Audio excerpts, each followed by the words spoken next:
Əziz hərəkət iştirakçıları, bu il xalqımızın milli ruhunu və yaddaşını zənginləşdirən, birlik duyğusunu gücləndirən iki əlamətdar hadisəni, Novruz və Müqəddəs Ramazan bayramını eyni tarixlərdə qeyd edirik. Buna görə də tətil ərəfəsində paytaxtdan bölgələrimizə səfər edənlərin sayında hər zamankindən daha çox artım ola, nəqliyyat sıxlığı yarana bilər. Polis əməkdaşları yollarda hərəkətin təhlükəsizliyinin təmin edilməsi məqsədi ilə bütün zəruri tədbirləri həyata keçirir. Lakin yenə də əsas məsuliyyət siz vətəndaşların üzərinə düşür. Unutmamalıyıq ki, yalnız hamılıqla qaydalara riayət etməklə yol nəqliyyat hadisələrinin qarşısını ala, qəzaların baş verməsi ehtimalını azalda bilərik.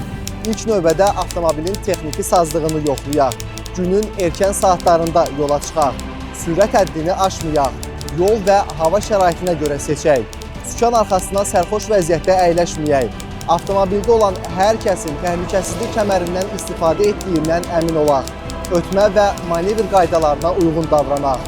Sir deyil ki, bu qaydaları pozmaq bir anlıq ehtiyatsızlıq arzu olunmaz hadisələrə gətirib çıxara bilər. Yollar bizi sevdiklərimizə qovuşturmaq üçündür, ayırmaq üçün deyil.